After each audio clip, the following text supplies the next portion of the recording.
عالم الاشهار جا غير بالصدفه، ومن هذا المنبر انا تنقول الحمد لله، وكنقول كان لي الشرف انني نكون مع اللاعب الكبير في الاشهار زياش، والحمد لله الاشهار كان لقى واحد الصدى كبير، خصوصا انه داز في المونديال والناس كلشي كانوا كيتفرجوا فيه، يعني هذا الغياب كامل كان ذاك الاشهار كانت العوده ديالي التلفازه زوينه انا بالنسبه لي، والناس كيفاش كيشوفوها.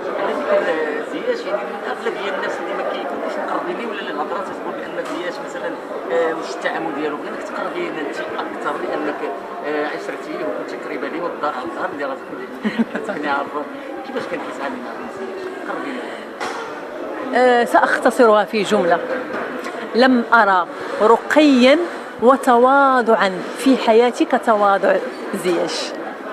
كان إنسان خلوق، صورنا في أنا وياه الإشهار، أنا وواحد مجموعة ديال الناس.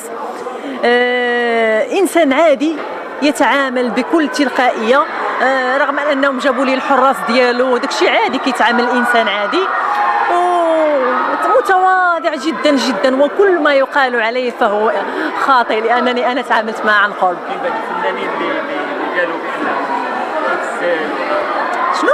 كانوا بعض الفنانين اللي قالوا انه تيبسل مثلا، انه ما متواضعش متكبر.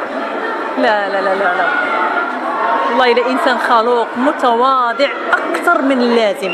يمكن أنا في الحياة ديالي في هذه المدة السنين كاملة في الشغالين في المجال الفني لم أرى تواضعا كتواضع زياش.